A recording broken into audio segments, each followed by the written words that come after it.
ڈھونڈتے ہیں اللہ کا فضل اور اس کی خوشی. ہر کام کے اندر مطمئن نظر کیا ہے؟ میں نے اس کو کوئی مدد کی، اللہ اس سے راضی ہو جائے. یہ میں نے کام ادھر کو کیا، اللہ اس سے راضی ہو. یہ میں اس لیے کر رہا ہوں، اللہ اس سے راضی. ہر کام کا مطمئن نظر. حدیث میں آتا ہے کہ بیوی کے منہ میں ہاتھ سے لقمہ ڈالتا ہے اللہ کو راضی کرنے کے لیے، تو ایسے ہے جیسے نفل نماز پڑھ رہا ہے. ہر کام اللہ کو راضی کرنے کے لیے. اگر تفریح کر رہا ہے، فٹ بال کھیل رہا ہے، تو وہ بھی اللہ کو راضی کرنے کے لیے تاکہ جسمانی طور پہ وہ فٹ رہوں. اگر بچوں کے ساتھ کھیل رہا ہے وہ بھی اللہ کو ہر چیز کے اندر جو ارادہ ہے وہ اللہ کو راضی کرنے. سیماہم فی وجوہہم من اثر السجود، ان کے منہ پر دیکھے گا سجدے کے اثرات. وہ شیعہ کیا کرتے ہیں کہ جب وہ کالا کولا لگاتے ہیں نا تو ایک ماتھے پہ ایسے یہاں بھی لگا لیتے ہیں تاکہ نشان پڑے. یہ والا نشان نہیں، یہ والا نشان نہیں. جو نمازی ہے اس کے چہرے پہ ایک نور ہوتا ہے. 1,00,000 آدمی ہوگا اس میں سے بازے نظر آئے گا یہ نمازی.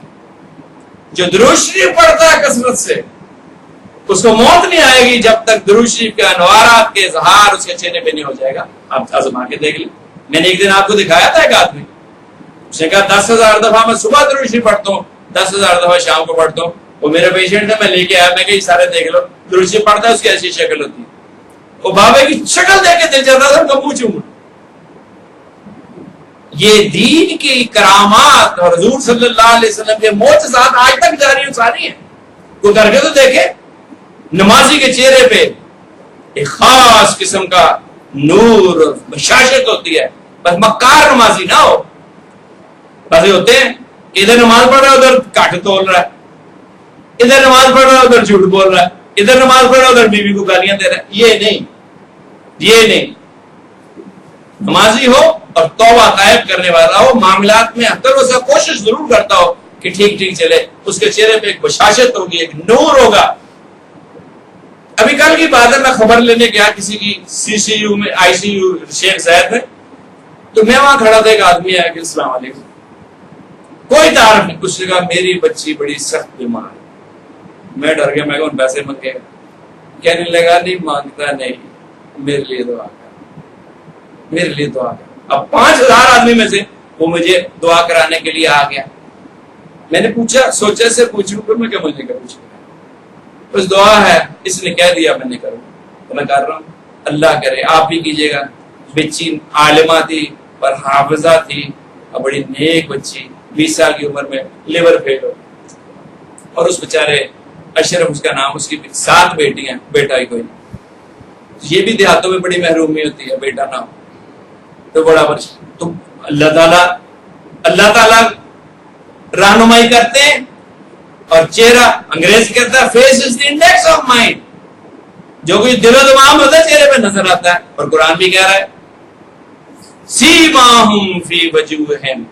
جو 2 نمبر قسم کے شیخ ہیں ان کی چہروں پہ نظر آئے گا جھوٹ اور مکر اور فریب اور آنکھوں کے اندر چلاکی. تو جب ہمیں نظر آتا ہے اللہ کو نہیں نظر آ رہا ہے. کس کو دھوکہ دے رہے ہیں؟ اس لیے توبہ کرتے رہنا چاہیے. نماز پڑھ اور توبہ کر، نماز پڑھ اور توبہ کر، اور رو اور بار بار عجز، انکساری اور گریہ ازاری. اور یہ پھر یہ علامات ہے چہرے کی بشاشت والی. ذالک مثلہم فی التوراۃ ومثلہم فی الانجیل. یہ نشانی اللہ میاں نے ان کی بیان کیا حضور صلی اللہ علیہ وسلم کے ساتھیوں کی تورات میں اور انجیل میں. ایک آخری پیغمبر آنے والے ہیں جن کے جو ساتھی ہوں گے ان کے چہروں پہ نماز کی علامات ہوگی. یہ ٹخنے کے اوپر جو نشان آ جاتا ہے، ماتھے کے اوپر نشان آ جاتا ہے، یہ قیامت والے دن جو ہے ایسے چمکیں گے جیسے اندھیری رات میں 14ویں کا چاند چمکے. تو اللہ تبارک و تعالی ہمیں حضور صلی اللہ علیہ وسلم کے مقام کو سمجھنے کی توفیق نصیب فرمائے. ایک مقام وہ ہے جو یہ سیاسی لوگ کہتے ہیں مقام ہے مصطفیٰ کانفرنس، یہ فراڈ ہے. مقام کو سمجھنے کی یہ مطلب ہے کہ ان کی اتباع کو ذریعہ نجات سمجھے دل سے. اگر دل سے سمجھے گا بچے بھی سمجھے. تفاخر کے ساتھ، تفاخر کے ساتھ، یہ بہت اہم ہے. سنت کو تفاخر کے ساتھ فخر کے ساتھ عظمت کے ساتھ اپنانا واجب ہے. ادھر وہ سنت ہے, ادھر یہ واجب ہے. اگر تبلیغی جماعت کی طرح داڑیاں رکھ لیں اور انفیریورٹی کمپلیکس میں مبتلا ہو گئے, یہ بڑی خطرناک بات ہے. یہ نبی کریم صلی اللہ علیہ وسلم کی توہین ہے کہ آپ نے داڑھی تو ان کی سنت سمجھ رکھی ہوئی ہے اور شرما رہے ہیں, میاؤں میاؤں کر رہے ہیں, ادھر ہو رہے ادھر ہو رہے ہیں, ڈر رہے ہیں, شرمسار ہو رہے ہیں. تو حضور صلی اللہ علیہ وسلم کے مقام کو سمجھنے کا مطلب یہ ہے کہ آپ کی اتباع کے جو ثمرات ہیں ان کو سمجھے کہ دنیا میں بھی کامیاب اور آخرت میں بھی کامیاب, اللہ کی رضا دنیا میں بھی حاصل اور آخرت میں تو ہے ہی ہماری. اور پھر مقام صحابہ بھی سمجھے, ان کی تعریف تورات اور انجیل میں آئی ہے. یہ ایسے ہی نہیں ہے کہ ہر آدمی صحابی بن گیا, اللہ نے ان کو چنا. کہیں سے سلمان فارسی چلے, کہیں سے بلال حبشی چلے, کہیں سے ابو ذر غفاری چلے, کہیں سے عمر فاروق چلے. کسی کے لیے اللہ کے نبی نے ہاتھ اٹھائے, کسی کے لیے گریہ وزاری کی, تو بڑی ایک طریقے سے ایک جماعت بنی ہے. ایک ایک صحابی جو ہے الصحابہ کالنجوم, تمام صحابہ کرام جو ہے ستاروں کی مانند ہے. جس نے ان کی اقتداء کی وہ ہدایت پا. ایک ایک صحابی, ایک ایک صحابی اور ایک ایک اہل بیت جو ہے وہ سارے کے سارے ہمارے لیے اتباع اور عزت اور توقیر اور تکریم کے قابل ہیں. تو ان کی اتباع بھی کرنی, ان کے ساتھ محبت کرنی اور ان کے ساتھ عشق والی کیفیت پیدا کرنی. یہ نہیں کہ آج فلانا فوت ہوا چھٹی کرو, کوئی چھٹی نہیں. اسلام میں کوئی چھٹی نہیں ہوتی. نمازوں کی چھٹی ہوتی ہے, ایٹم بم پہ چل جائے نماز فرض ہے, اس لیے چھٹی نہیں منائی جاتی کہ آج یوم ابو بکر صدیق کا چھٹی ہونی چاہیے. آج یوم ہمارا تو پھر ہر روز کوئی نہ کوئی یوم ہے. چھٹی کا مقصد نہیں ہے, مقصد یہ ہے کہ ان جیسا کردار اپنایا جائے. عبداللہ بن عمر رضی اللہ تعالی عنہما, باپ بھی صحابی, بیٹا بھی صحابی. نجیب ابن نجیب, اعلیٰ باپ کا اعلیٰ بیٹا. شریف ابن شریف, اعلیٰ باپ کا اعلیٰ بیٹا. گھوڑے پر اونٹ پر جا رہے تھے اور سامنے سے حج عمرہ کرنے یا حج کرنے آئے ہوئے تھے, گردن کو جھکا لیا. ان کا حضرت جی بڑھاپے میں تھے, نظر کمزور تھے. کہ اونٹ یہ آپ نے گردن کو پوچھ گیا. کہنے لگے حضور صلی اللہ علیہ وسلم کے ساتھ ایک دفعہ سفر میں یہاں سے گزرا تھا, یہاں درخت کی ٹہنی تھی اور حضور صلی اللہ علیہ وسلم جب اونٹ کے اوپر بیٹھے ہوئے گزرے تو انہوں نے گردن جھکائی تھی, میں نے اس سنت کی اقتداء کی. اب وہاں درخت تھا ہی نہیں. کہہ لیں گے اونٹ بٹھا دو ادھر, بلاؤ کسی پرانے. ایک بدو جا رہا تھا, کتنے عرصے سے رہا, اس نے کہا عرصے سے. ان کا یہاں درخت تھا, ان کا ہاں بالکل تھا. کب کاٹا کہتے 5-6 سال ہوئے. یہ ہے عبداللہ بن عمر. حالانکہ یہ سنت عادیہ ہے. بعض سنتیں شریعہ ہے, بعض سنتیں عادیہ. حضور صلی اللہ علیہ وسلم کی عادیہ سنت جو ہے, جو ایک انسان کے طور پر ان کو اقتداء کرنا ضروری نہیں ہے, لیکن محبت میں کوئی فرق نہیں ہوتا. ہر سنت ہے. جن کے دل میں محبت کی روشن شمع روشن ہوتی ہے وہ ہر سنت کو ہی مانتے ہیں اور ہر سنت کی ہی اقتداء کرتے ہیں. یہ ہے عبداللہ بن عمر. اور ایک ایک صحابی, ایک ایک صحابی عامر بن ربی رضی اللہ عنہ کسرا کے دربار میں گئے, اس کے ساتھ ڈائن کر رہے, کھانا کھا رہے, بڑی پروٹوکول تھی, بادشاہ تھا. تو ایک لقمہ نیچے گر گیا. اللہ کے نبی صلی اللہ علیہ وسلم نے فرمایا لقمہ اگر نیچے گر جائے تو اس کو شیطان کے لیے نہ چھوڑو, اس کو اٹھاؤ اور جھاڑ کے اس کو کھا دو. اب اس کے راز اللہ ہی جانتا ہے, اللہ کے رسول جانتے ہیں. تو انہوں نے بادشاہ کے سامنے اٹھایا لقمہ, تو وہ جو پروٹوکول آفیسر اس نے کوئی نہیں مانا. اس نے کیا کر رہے ہو, بادشاہ سامنے بیٹھا تھا. چلا بکواس نہ کرو, میں اس جاہل کی وجہ سے اپنے حبیب کریم صلی اللہ علیہ وسلم کی سنت کو چھوڑ دوں, یہ نہیں ہو سکتا. آپ نے اٹھایا اور لقمہ کھا. یہ تھے صحابہ جنہوں نے کسرا کے تاج کے اوپر گھوڑے دوڑا دی. کسرا آج کے امریکہ سے زیادہ طاقتور تھا, لیکن یہ طاقت ان کو حاصل ہوئی حضور صلی اللہ علیہ وسلم کی غلامی سے. محمود غزنوی, سلطان صلاح الدین ایوبی, سارے کے سارے متقی اور پرہیزگار اور راتوں کو تہجد میں رونے والے اور اللہ کی مدد مانگنے والے لوگ. یہ ہے سنت حضور صلی اللہ علیہ وسلم کی جو آپ نے بدر میں کر کے دکھا دیا. ساری رات اللہ کے آگے گری اوزاری. مسجد بنی ہوئی ہے بدر کے میدان میں, مسجد عرائش, جہاں آپ نے ساری رات گری اوزاری کی تھی. ہاتھ آسمان تک بلند ہو گئے, کندھوں پر جو چادر تھی وہ نیچے گر گئی, اور حضرت سید ابوبکر صدیق ساتھ کھڑے تھے, وہ رونے لگ گئے. انہوں نے کہا اللہ کے نبی بس کیجیے, بس کیجیے, اب اللہ کی مدد ضرور آئے گی اور ضرور آئے گی. اتنے گری اوزاری ساری رات, اور پھر اللہ کی مدد آتی ہوئی لوگوں نے, جن کو اللہ نے دکھانا تھا, اپنی آنکھوں سے دیکھ لی. پہاڑ کے اوپر فرشتے گھوڑوں پر سوار اور یونیفارم پہنی ہوئی اور تلواریں کسی ہوئی آ گئے اور مسلمانوں کی مدد. تو فضائے بدر پیدا کر. فرشتے تیری نصرت کو اتر سکتے ہیں گردوں سے قطار اندر قطار اب بھی, تو وہ فضائے بدر کیا ہے؟ تو حضور صلی اللہ علیہ وسلم کے عشق سے لبریز ایک صحابی آئے, اللہ کے نبی میری تلوار ٹوٹ گئی. آپ نے ادھر ادھر دیکھا, ایک چھڑی خشک پڑی ہوئی تھی کھجور کی, اس کو کہا یہ لو. اس نے نہیں دیکھا جان چل رہی ہے, توپیں بندوقیں چل رہی ہیں, اور یہ مجھے چھڑی دے. انہیں کہا بسم اللہ چلو. جب وہ شہید ہو گیا, اس کی میت کو دیکھا گیا تو اس کے ہاتھ میں تلوار.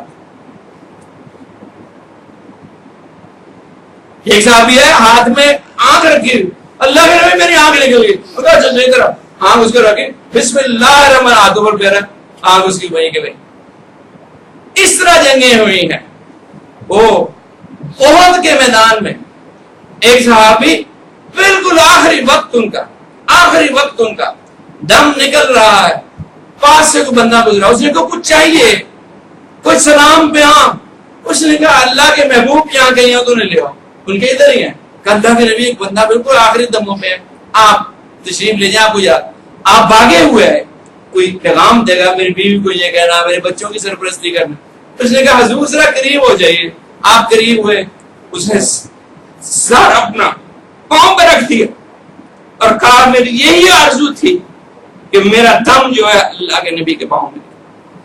اور جان ان للہ, جب یہ کیفیت ہوگی, حضور صلی اللہ علیہ وسلم سے محبت کا یہ حال ہوگا, تو پھر جو ہے لِيُظْهِرَهُ عَلَى الدِّينِ كُلِّهِ, پھر دین غالب آ جائے گا سب کے اوپر. ورنہ تو پھر جو جودیاں پڑھ رہی ہیں وہ ایسے ہی نہیں پڑھ رہی ہیں. اللہ کے وعدے سچے ہیں, اِنَّ وَعْدَ اللَّهِ حَقٌّ, اللہ کے وعدے سچے ہیں.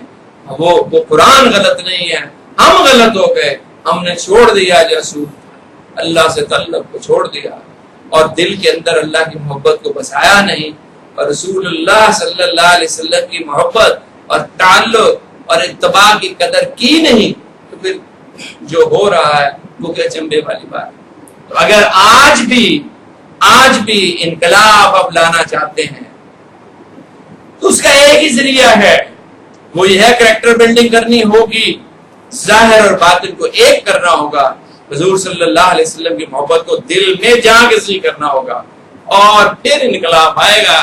اس طرح تو یہ نعرے ہیں اور یہ فضول باتیں ہیں, نہ ان سے کبھی کچھ ہوا اور نہ کبھی کچھ ہوگا, نہ حالات کبھی کسی کے سدھرے ہیں اور نہ سدھریں گے, بد سے بدتر کی طرف جائیں گے, جب تک پہلا قدم نہیں اٹھایا جائے گا کہ ہم اللہ کے نبی کی اتباع اپنے لیے لازم کریں, اور ظاہراً بھی اور باطناً بھی.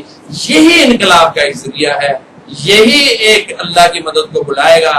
اور آپ دیکھیں گے چند لوگ بھی پکے آ جائیں, سیدھے ہو جائیں, کاروباروں کے اندر دین کو داخل کر دیں, دکانداروں کو دین کے اندر, دکانوں کے اندر دین کو داخل کر دیں, تو اللہ کی رحمت آ جائے گی. سارے حالات خود بخود ایسے ٹھیک ہو گئے کہ عقلیں خیرہ ہو جائیں گی. وآخر دعوانا الحمدللہ رب العالمین.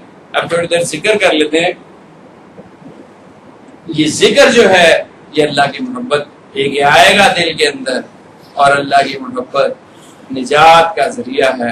پہلے کچھ کلمات پڑھے جائیں گے, آپ ان کو کلمات کو دہرائیں, اور اس کے بعد جو ہے تھوڑی دیر, کیونکہ ہمارا سلسلہ نقشبندیہ ہے, اس میں دل کا ذکر کیا جاتا ہے, آنکھیں بند کر کے